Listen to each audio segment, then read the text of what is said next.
Study IQ IAS, अब तैयारी हुई अफोर्डेबल।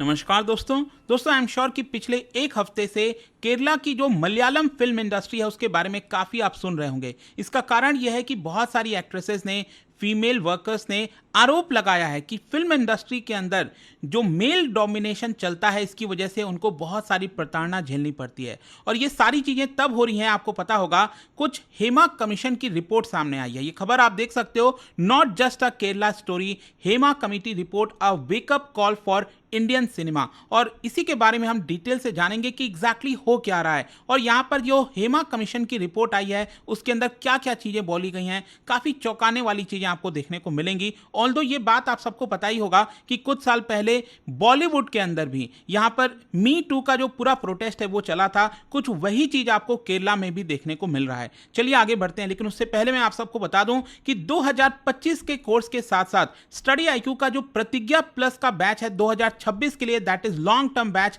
ये भी स्टार्ट हो रहा है 5 सितंबर से। मतलब अगर आप 2026 की तैयारी करना चाहते हैं तो ये वाला बैच ले सकते हैं। और सबसे खास बात यह है कि अगर आप सिर्फ प्रीलिम्स भी क्रैक कर लेंगे तो जो पूरा फीस आप पे करो वो रिफंड हो जाएगा। साथ ही साथ हर वीक यहां पर एक टेस्ट होगा, जिस टेस्ट के अंदर जितने भी मतलब जिसको भी टॉप रैंक मिलेगी उसको 11,000 रुपीज का रिवॉर्ड भी दिया जाएगा। तो ज्वाइन करने के लिए हमारे वेबसाइट ऐप पर जाइए या फिर कमेंट सेक्शन में लिंक है और आपको यूज करना है ये कोड अंकित लाइव, ताकि आप मैक्सिमम डिस्काउंट ले सकें। और इसके अलावा अगर आप MCQs अटेम्प्ट करना चाहते हैं तो मेरे इंस्टा पेज पर जाइए, वहां पर स्टोरीज में जितने भी MCQs हैं उसको भी आप अटेम्प्ट कर पाएंगे। चलिए शुरुआत करते हैं और सबसे पहले ये देखते हैं कि एग्जैक्टली हुआ क्या है। देखिए, जो मलयालम फिल्म इंडस्ट्री है, मॉलीवुड इसको कहा जाता है, वहां पर काफी ज्यादा हलचल हुआ है रिसेंट टाइम्स में। इसका कारण यह है कि बहुत सारे जो मेल पर्सन्स हैं फिल्म इंडस्ट्री में, उनके ऊपर सेक्सुअल हैरेसमेंट का केस दर्ज किया गया है कई सारे विक्टिम्स के द्वारा। और ये सारी चीजें तब हुई हैं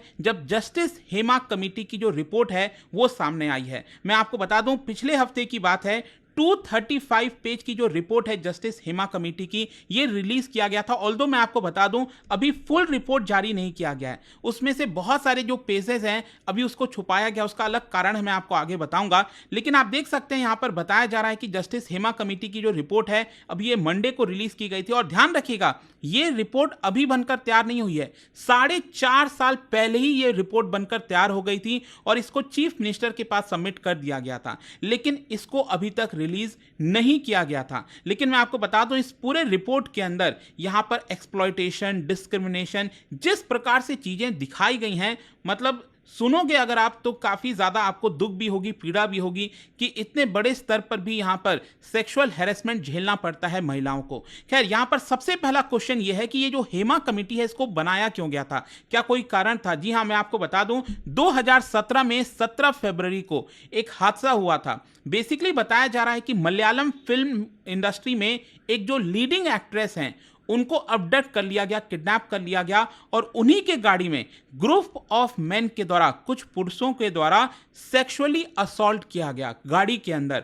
और आगे चलकर यह पता चलता है कि सारी चीजों के पीछे बताया जाता है कि एक बहुत ही प्रोमिनेंट एक्टर शामिल था, जिसकी वजह से काफी ज्यादा आउटरेज हुआ था केरला के अंदर। लोगों ने इसके बारे में बातचीत करना स्टार्ट की थी और चीजें सामने आ रही थी कि किस तरीके से मलयालम फिल्म इंडस्ट्री में यहां पर जो महिलाएं हैं उनको डिस्क्रिमिनेशन झेलना पड़ता है। और इसी को देखते हुए आप देख पाओगे यहां पर जो women in cinema collective WCC इसको बनाया गया। इसके अंदर जो वुमेन एक्टर्स हैं, प्रोड्यूसर्स हैं, डायरेक्टर्स हैं, टेक्नीशियंस हैं, वो सभी इसके अंदर शामिल किए गए। और 2017 18 मई को इन्होंने एक सबमिट किया, एक पिटीशन केरला चीफ मिनिस्टर के पास, और डिमांड किया कि यहां पर इसको लेकर एक इंक्वायरी होनी चाहिए। मतलब कि मलयालम फिल्म इंडस्ट्री में एग्जैक्टली चल क्या रहा है, जेंडर इश्यूज को लेकर बहुत सारी चीजें हैं, इसके बारे में एक प्रॉपर इंक्वायरी होनी चाहिए। और फाइनली इसी को देखते हुए जुलाई के महीने में जो स्टेट गवर्नमेंट है, और पिनरई विजयन चीफ मिनिस्टर थे उस समय, तो उन्होंने 3 मेंबर की जो कमिटी है इसको बनाया, जिसको हेड किया जा रहा था भाई जस्टिस के हेमा। मैं आपको बता दूं, जस्टिस के Hema, she is retired Kerala high court जज। और इस पूरे कमिटी ने यहाँ पर जो सेक्सुअल हैरेसमेंट के इश्यूज हैं, जो जेंडर इनइक्वालिटी के इश्यूज हैं मलयालम फिल्म इंडस्ट्री में, उसके बारे में पता किया, उसके बारे में बहुत से लोगों से पूछा, जांच की। और आप देख सकते हैं बताया जा रहा है कि मल्टीपल वुमेन के साथ पूछने के बाद यहाँ पर कमिटी ने 295 पेज की जो रिपोर्ट है वो केरला चीफ मिनिस्टर पिनरई विजयन के पास सबमिट कर दिया 2019 में ही। तो ध्यान रखिएगा, ये जो रिपोर्ट का पूरा रिपोर्ट है एक तरह से वो दिसंबर 2019 में ही सबमिट कर दिया गया था। तो क्वेश्चन अब ये है कि आखिरकार इसको रिलीज करने में इतना डिले क्यों हुआ, और रिलीज भी किया गया तो इतना कम रिलीज क्यों किया गया है। देखो, सबसे पहले तो मैं आपको बता दूं कि जब से इसके बारे में बात होना स्टार्ट हुआ है, इसको लेकर बहुत से लोगों ने, पॉलिटिशियंस ने क्रिटिसाइज किया है कि आखिर इसमें इतना डिले क्यों हो रहा है। आपको पता ही होगा, केरला से जो एमपी आते हैं शशि थरूर, उन्होंने भी कहा कि it is utterly shameful and shocking that the government sat on this report for nearly 5 years now. करीब 5 साल तक सरकार इस रिपोर्ट पर बैठी रही। इनफैक्ट कांग्रेस की यहाँ पर एक लीडर ऑफ पोजीशन है, क्योंकि आपको पता होगा वहां पर लेफ्ट पार्टी का रूल है केरला में, और कांग्रेस मेन ऑपोजिशन पार्टी है। तो उनके जो लीडर ऑफ ऑपोजिशन है स्टेट असेंबली में, उन्होंने कहा कि जो लेफ्ट गवर्नमेंट है वो कहीं ना कहीं जो पावरफुल इंडिविजुअल्स हैं फिल्म इंडस्ट्री में, उनको बचाने की कोशिश कर रही है। लेकिन सरकार का यह कहना है कि देखिए, यहां पर इस रिपोर्ट में बहुत सारे सेंसिटिव इंफॉर्मेशन है, बहुत सारे प्राइवेसी के कंसर्न हैं, जिसकी वजह से इस रिपोर्ट को अभी तक रिलीज नहीं किया गया था। इनफैक्ट जो चीफ मिनिस्टर है पिनरई विजयन, उन्होंने पिछले हफ्ते बताया कि जो जस्टिस हेमा है, उन्होंने खुद ही यहां पर सरकार को लिखा था 2020 में कि इस रिपोर्ट को रिलीज नहीं होने देना चाहिए, क्योंकि इसमें सेंसिटिव नेचर ऑफ इंफॉर्मेशन है। जैसे कि मान लो अगर कोई महिला है, कोई एक्ट्रेस है, उसने कुछ बयान दिया होगा इस कमिटी के सामने, और अगर मान लो इस कमिटी की रिपोर्ट सामने आ जाती है तो पता चल जाएगा कि इस महिला ने यह बयान दिया था इस एक्टर के खिलाफ।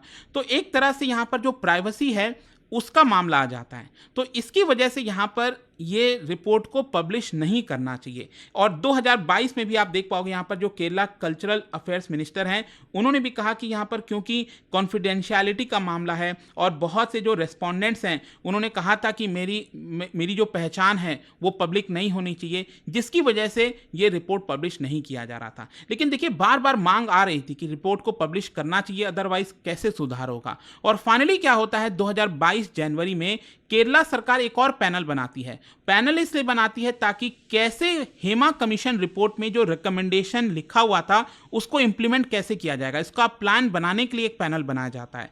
और इस पैनल ने कुछ ड्राफ्ट रिकमेंडेशन दिया था मई 2022 में, लेकिन इससे भी लोग खुश नहीं थे। और इसी की वजह से आप देखोगे यहां पर 5 राइट टू इंफॉर्मेशन एक्टिविस्ट और मीडिया पर्सनल वो चले गए केरला स्टेट इंफॉर्मेशन कमीशन के पास और उनसे दरखास्त की कि देखिए, ये रिपोर्ट को आपको पब्लिश करना चाहिए, ये गलत होगा अगर इसको पब्लिश नहीं किया जाता है। और फाइनली यहां पर आप देख सकते हो 6 जुलाई 2024 को, मतलब जस्ट 1-1.5 महीने पहले, लगभग 2 महीने पहले आप कह सकते हो, यहां पर जो केरला स्टेट इंफॉर्मेशन कमीशन है, उन्होंने कहा कि हाँ, ये जो रिपोर्ट है उसको पब्लिश करेंगे, लेकिन कंट्रोल्ड रिलीज होगा। मतलब जो पूरी 295 पेज की रिपोर्ट थी उसको रिलीज नहीं किया जाएगा। इसमें से बहुत सारे पेजेस, लगभग 60 के आसपास जो पेजेस हैं, उसको छुपा दिया जाएगा, उसको रिलीज नहीं किया जाएगा, और सिर्फ 233 पेजेस ही रिलीज किए जाएंगे। और फाइनली इसका जो रिलीज डेट है वो 14 अगस्त रखा गया कि 14 अगस्त को ये जो रिपोर्ट है वो पब्लिश होगी। लेकिन क्या होता है कि केरला हाईकोर्ट के अंदर पिटीशंस डाले जाते हैं। एक फिल्म प्रोड्यूसर ने पिटीशन डाला और कहा कि यहां पर right to privacy of individual का मामला है, क्योंकि अगर यहां पर पब्लिश हुआ तो मैंने भी जो बयान दिया है वो पब्लिक में सामने आ जाएगा। तो इसकी वजह से इस रिपोर्ट को पब्लिश नहीं होने देना चाहिए। लेकिन यहां पर केरला हाई कोर्ट ने उनके पिटीशन को साइडलाइन कर दिया, उसको डिसमिस कर दिया। उसके बावजूद भी यहां पर एक और एक्ट्रेस रंजिनी, उनके द्वारा भी केरला हाई कोर्ट में दोबारा पिटीशन डाला गया और उन्होंने भी कहा कि इसको रोक लगानी चाहिए। लेकिन वो भी फाइनली पिटीशन जो है वो आपका डिसमिस हो जाता है। और अब जाकर मंडे को, मतलब पिछला जो मंडे गया है 22 अगस्त,